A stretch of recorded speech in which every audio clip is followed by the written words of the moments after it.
So let me talk about this guy's performance. Now, this is where I do agree with, you know, I still think the movie was bloody enjoyable. I really do. I really, really enjoyed the movie. The Joker was not my favorite character in the movie. Okay. Should the Joker be one of your favorite characters in the movie if the Joker's in a movie? Yeah. Was I disappointed a bit that I didn't enjoy this Joker as much, or it didn't live up to what I expected? Yeah. Can I take away my kind of fanboyish thing and say, hey, wait a second, isn't it a bit entitled that I feel like if the Joker wasn't good in this movie and there wasn't, I mean, I remember there was a story online that surfaced a few days after that said that one of the fans wanted to sue, they wanted to sue Warner Brothers because there wasn't enough Joker in the movie. And so they wanted to sue Warner Brothers over this. And isn't that a little bit entitled? I mean, it's a movie. They're making a movie, and they said it was false advertising. It's not called The Joker, so how was it false advertising? If it was called The Joker and the Joker isn't in it, then maybe you've got a point to sue Warner Brothers, or you know.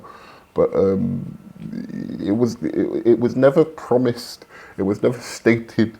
You know, if Warner Brothers had have come out with a statement saying the Joker is going to be in this movie for at least 30 or 40 minutes, and he wasn't, then maybe again you might have a case. It's ludicrous, whatever way you want to look at it, that you could care that much. But there's not enough Joker in the movie. Now, having said all of that stuff about my disappointment with the Joker, the disappointment with the Joker didn't come from the performance, came from how it was put together. Clearly, there were bits missing, you know, from the script. Now, there's two things you could say towards this. Missing from the editing. Now, you might say, oh, well, now you're contradicting yourself, Nerdman. You just said, like, the editing was fine, but now you're saying the editing ruined the Joker's performance. Well, the editing may have ruined the Joker's performance, but it didn't ruin the movie, so let's get that out of the way. But also, now, when it comes to the editing of this movie, we have to remember one thing. This movie is a direct response to what you were saying, what all these fanboys and critics and all these people were like shouting at the top of their lungs about Batman v Superman. They were saying it was too dark, it's too gritty, there's not enough humor.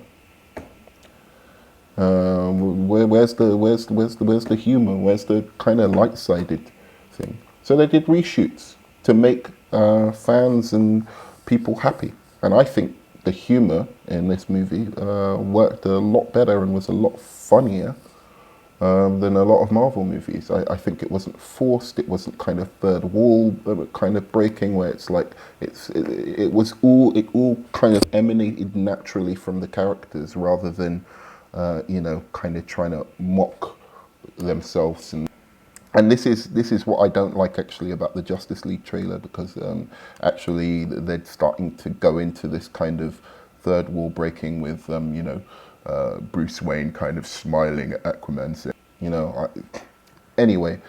So because of the response to Batman v Superman and how much people were saying, oh, it's dark, it's scary, oh God, what about the children? What did DC and Warner Brothers do? They cut together a version which isn't so dark, which isn't so gritty, and obviously we know when the Joker gets dark, when the Joker gets, you know, psychotic. Unfortunately, the Joker is a pretty dark, scary character. I remember when I went to go and see The Dark Knight, And apparently, what Jared Leto does in this movie is even worse than The Dark Knight. Like, I've heard some of the deleted scenes, and what he's doing is like, hitting Harley Quinn, and all of this kind of stuff. They have an abusive relationship and all of this kind of thing. I went to The Dark Knight and I saw this dad bring in his kid, and the Joker started screaming at the screen, and then it went dark, and there was a bit where Batman's looking at the Joker, and he's in that kind of sonar vision, and it was just like, even I was a bit frightened of it. It was like out of a fucking horror movie, and this kid was just crying. The kid was like 11 years old. He was just crying. The dad just was like laughing and kind of was like, "Oh man, oh, come on," and had him leave. So they took the scary bits of the Joker out. And people were reacting to that. And what do? We start complaining about them taking the bits of the Joker out. We start complaining about them taking the dark and gritty bits out and making it more fun and upbeat, which is what it basically was, while keeping some sense of the kind of darkness that's appropriate to the Suicide Squad. So, as far as I'm concerned, if you want to blame anyone for the Joker's performance being removed, blame the bloody critics. You criticised Batman v Superman. Blame Warner Brothers a little bit for caving in and listening to those critics instead of sticking by the original vision of the director. Now, my next point is this: the Enchantress is a terrible villain.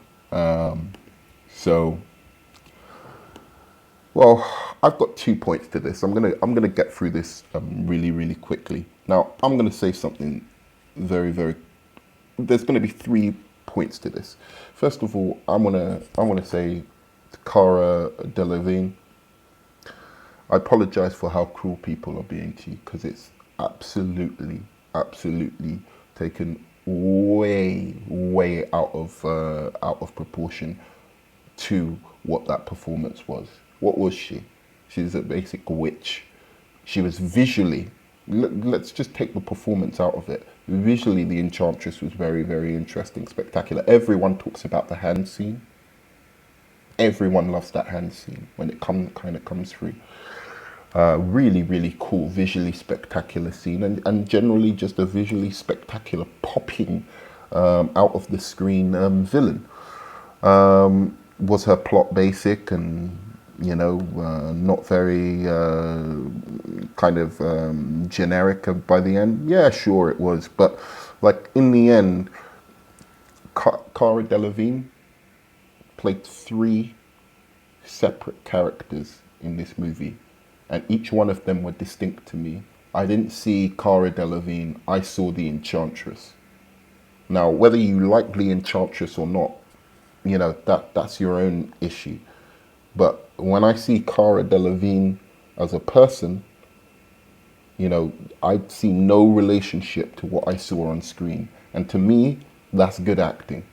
When she was June Moon, she was distinct and different. When she was the scary, weird witch, version of Enchantress, she was very, very different and menacing. As far as I'm concerned, she was creepy, really, really creepy. And finally, when she was the kind of the kind of how would you put it, Empress kind of version of Enchantress as well. She was really, really fantastic. She was not really fantastic, but she was disappeared and was completely different to those 2 other characters that she was playing in the movie. I thought she did a fantastic job. And this is another one of those things where like everyone says, "Oh well, Enchantress was bad, Enchantress was bad, Enchantress was bad," and then I start asking them about it. So I'm like, so do you think, like, when you see Cara Delevingne, have you ever seen an interview with her? Oh, let me show you an interview. I showed them a little interview, and I'm like, does that seem to you like how she was on screen? So how's she a bad actress? Because that's a different. She's just taken and embraced this role completely and done something, that's completely. Uh, she is Enchantress. You might not like the character. You might think that character's just a generic villain, but as far as her performance is concerned, I don't see how she could have done it any better. Now, there's this whole controversy of the popping and locking, okay? And I'm like, apparently she's doing some weird movements and it's so distracting from the movie, and that's what the main kind of contention of her performance is. What? What? What movie are you watching? I never saw anything that she did that was so offensive to my senses that I would think that,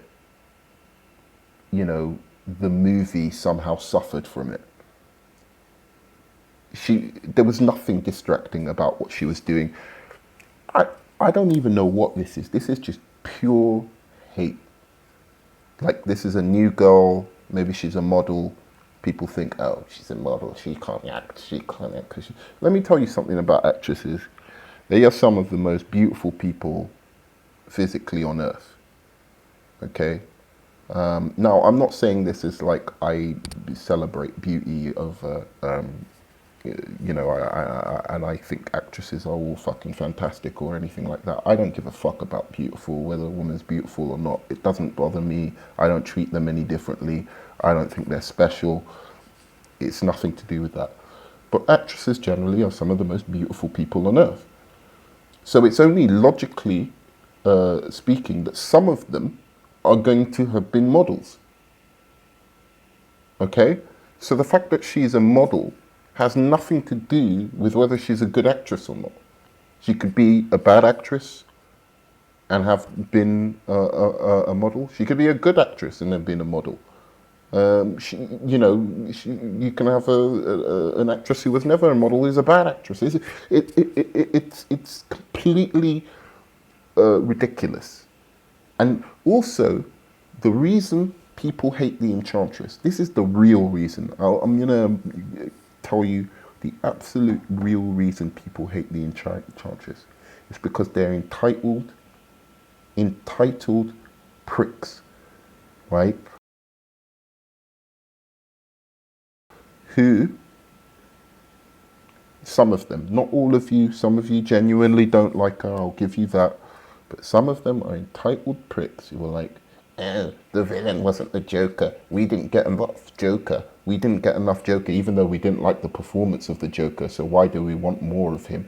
But we didn't get enough Joker. So we're just going to hate on the villain. It could have been any villain. The fact it wasn't the Joker, that's what they hated about it. That is exactly what they hated about it. They were disappointed. They were hyped up to see another performance of the Joker that could match up to Heath Ledger's, and they didn't see that, so they just were like, fuck this villain, she's terrible. Look at her dancing. Wow, what's she doing with her belly? Fuck off. All right, so, and also, the last point on this. As far as I'm concerned, let's talk about this, because actually, Suicide Squad, in my honest opinion, has the best villain in a comic book movie. Yeah. You're gonna look at me like, what is this guy about to say? You're sharpening your knives right now. This movie has the best comic book villain in a comic book movie since The Dark Knight. Boom. Drop the mic. What am I talking about? Surely you can't be talking about the Enchantress. Okay, you nerd man, you like the Enchantress, you like the Enchantress a lot, but come on, man, you're not really telling me you think she's the best villain. No. The true villain of this movie was Amanda Waller. I'm going to get into her a bit more later. Amanda Waller was a revelation. bad ass, a complete maniac, scary, terrifying villain. Every moment she was on screen, her presence was exciting, thrilling. I didn't know what she was going to do. Many people I speak to about this movie, they hate her. They're like, oh, couldn't stand her, couldn't stand her. And I'm like, but you thought she was good. Oh yeah, she was really, really good, really menacing. It's like, she was just so fucking evil. I just couldn't even stand her. Like when she came on screen, that's how good she was. She was one of those villains you don't even like. I liked her because I just thought she was a badass. But anyway, she is the true villain of the piece. Much better villain than Enchantress. Much better villain than the Joker in this movie. Just a fantastic, fantastic villain. So if you're talking about Suicide Squad lacking a villain, I'm sorry, not good enough. Really had one of the best villains, not in cinematic history, but definitely in comic book history. She blows. And by the way, Enchantress and Amanda Waller, I will put up against any Marvel villain to date, and that is not a compliment to Amanda Waller and Enchantress. That is a critique of the trash that we have come to see as Marvel villains. Absolutely atrocious. You have no right as a critic to talk about any DC villain, whether it's Lex Luthor from the Superman. Sorry, Lex Luthor from Batman v Superman. You know what? Hell, I hate Man of Steel. Hate Man of Steel. Even Zod is more memorable. I hated Zod. Is more memorable than pretty much any Marvel villain to date. So please, get off your high horse if you're like saying you love Marvel and then you're dissing the villain of the DC movie Enchantress. That is nuts. Here's another one. This is more of a fanboy one. This isn't something that the critics have said. This is amazing. I love this one. The villain is too powerful.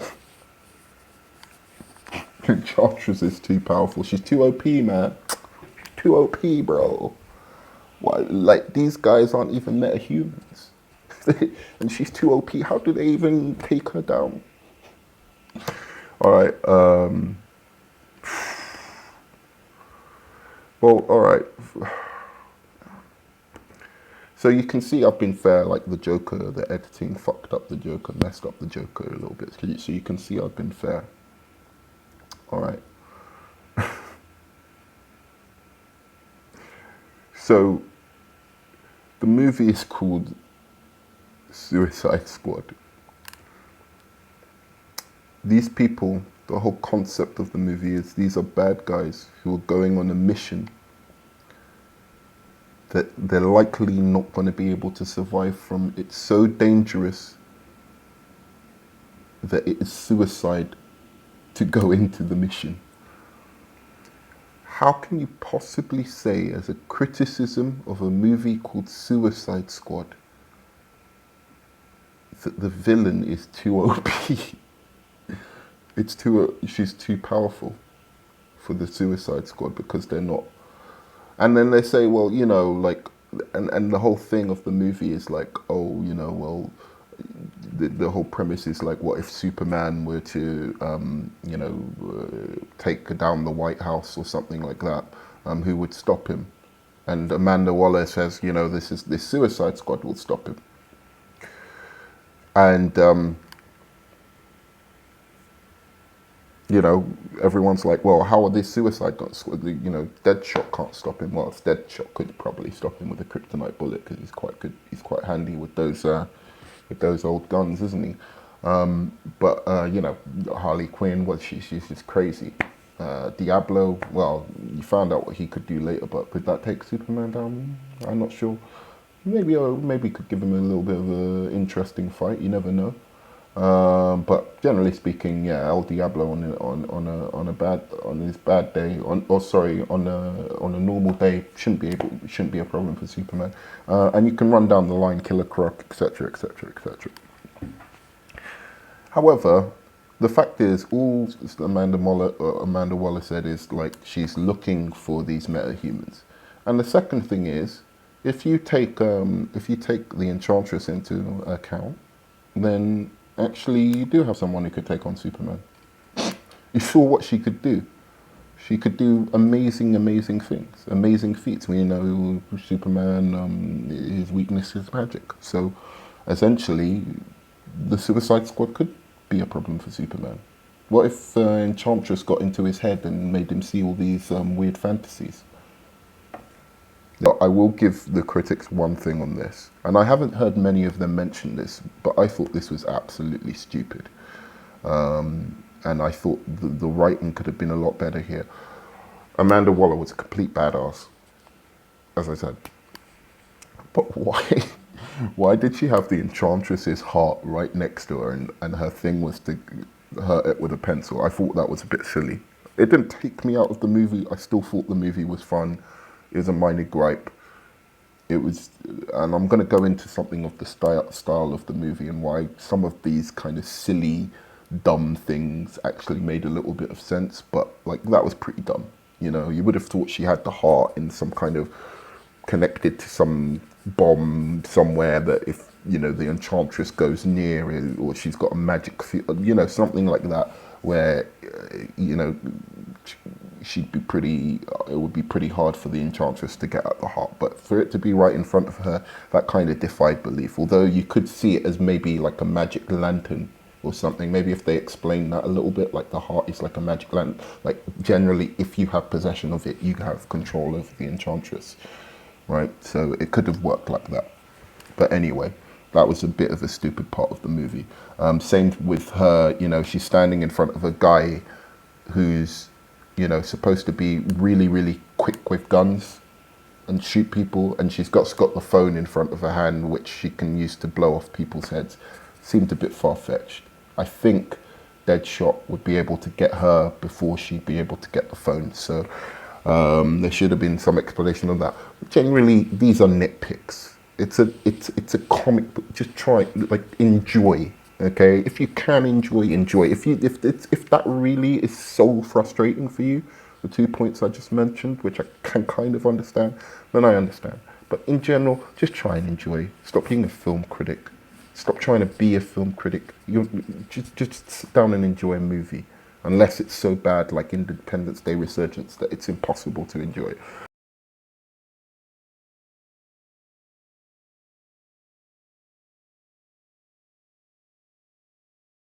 Okay, the soundtrack wasn't good.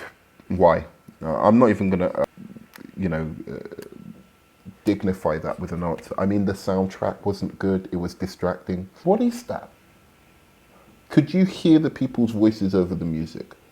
And they say, oh, it was all the way through just music popping up random. No, it wasn't. The music was completely appropriate for each of the characters involved. When it was Harley Quinn, it was appropriate for Harley Quinn, the music that came on. When it was, Deadshot,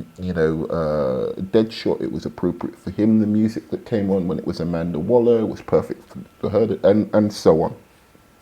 So there you go. I'm not even going to dignify that with an answer, the soundtrack. And by the way, the soundtrack was pretty epic by the end. By the end of the movie, when it was coming to the third act, the climax, pretty much after those introductions in the beginning, those little vignettes introducing each of the characters, the soundtrack after that was basically, your classic movie soundtrack. So I have no idea what people are talking about with that. Misogynistic depiction of Harley, the misogynistic depiction of Harley Quinn. Next subject, the misogynistic. Here's one where I kind of agree with the critics on this. This is something I felt was distracting in the movie. It wasn't so distracting that I wasn't able to see the fun in the movie, but I didn't like it. And I also thought it was disrespectful to Margot Robbie's performance as Harley Quinn. The over sexualized. I mean, those shorts were just, and Margot Robbie looks pretty attractive in any, like, I don't know what she could have worn that would be different, but it was so much. I mean, I thought Margot Robbie, which I'll talk about later when I talk about the 5 things I really liked about the movie. I think Margot Robbie did such a nuanced performance, and she was one of my favorite things in the whole movie. I think she knocked it out of the park. I think most people agree she knocked it out of the park. And the sexualization of her, I thought was distasteful in some ways. I didn't mind her being sexualized to the extent of, say how Nolan or, say how Tim Burton kind of sexualized Catwoman. But it was sexualized in a way where she was using her sexuality, anything where it was, where she was kind of sexualized, it was always her using her sexuality as a kind of weapon. It was her taking her female sexuality, which is a part of women, and using it as a power, to overcome either victimhood or to just use as a kind of power in general against a variety of different kind of opponents in a kind of manipulative or strategic kind of manner. So with Harley Quinn, I didn't feel that was the case. I felt sometimes they just kind of lingered over her body for no apparent reason. A misogynistic depiction of Harley Quinn, I kind of agree with the critics. But here's what I am going to say in defense of the movie and how it treated female characters.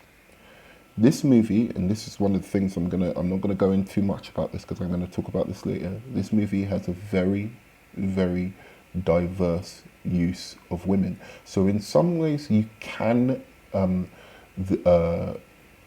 justify Harley Quinn's hypersexualization in this movie because there are other women, that show that not, the other women aren't, well, they're not sexual, sexually kind of depicted. So it's like Harley Quinn's sexuality is part of her character, so she can be so you can be a sexual woman, but it shows that not all women are just or are sexual in that way, or sexually provocative in that way. Some women are like Amanda Waller.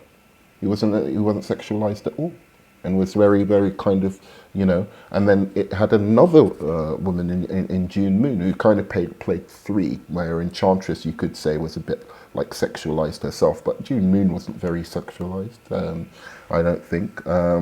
So you had another kind of main character. So there was 3 very diverse, strong, central characters in the movie who were females, and I tell me a Marvel movie where that's happened, or a comic movie. I can't think of one. And that's, you're not even counting Katana, who is an Asian, female. So we'll get into that later. So the misogynistic depiction of Harley Quinn, I think, is a fair argument.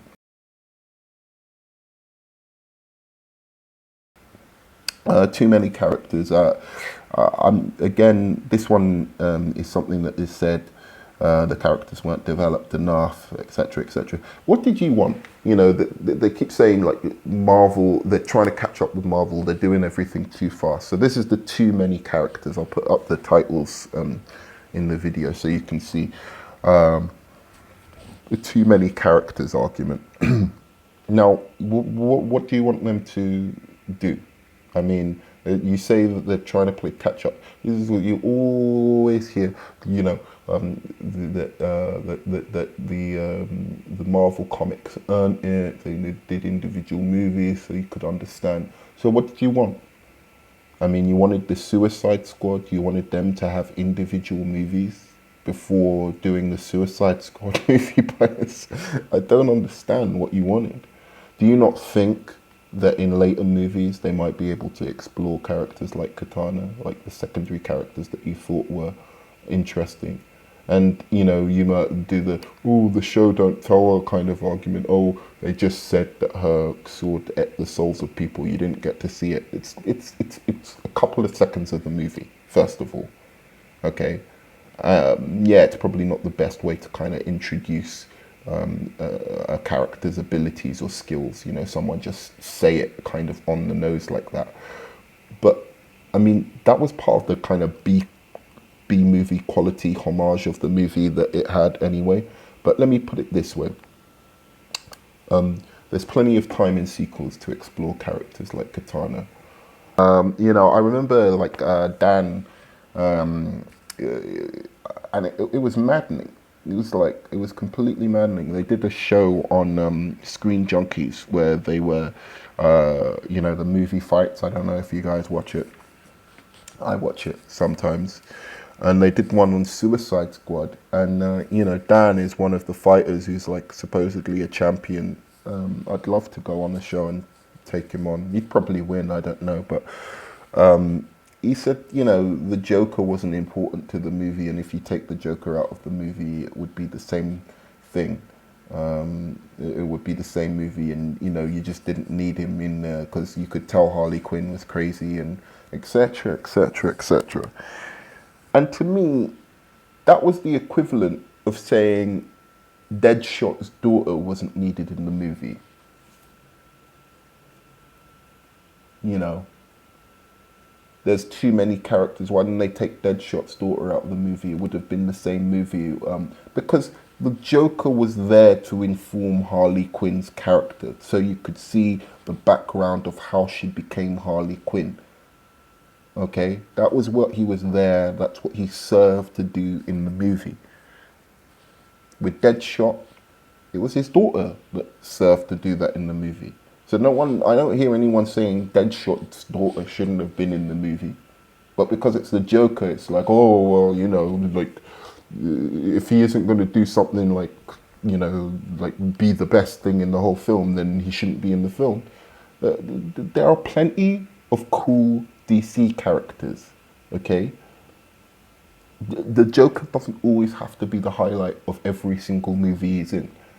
That's what DC has done, and this is where DC's to blame, because DC should have introduced so many of these characters in better ways a long time ago, so that people would be excited when you know, they hear, oh, you know, Amanda Waller's in a new movie, and because Amanda, I can't wait to see who they're going to get to cast as Amanda Waller, you know, or because she's a great character in the comics. You know, so people could have been as excited to see her, or you know, to see you know, a number of these different characters. All right, maybe not like Deadshot and all of these kind of guys, but you know, like in the end, what I'm saying is, Joker doesn't always have to be the highlight of every movie he's in. It doesn't mean the movie's bad because Joker wasn't the best thing in it. Okay? He just happened to not be the best thing in this movie. Harley Quinn was better than him, Deadshot was better than him, and so was Amanda Waller. And you know, that's just the way it is. This is a critique. The film has no plot. Okay, I has no plot. So the film has no plot. That's an argument here.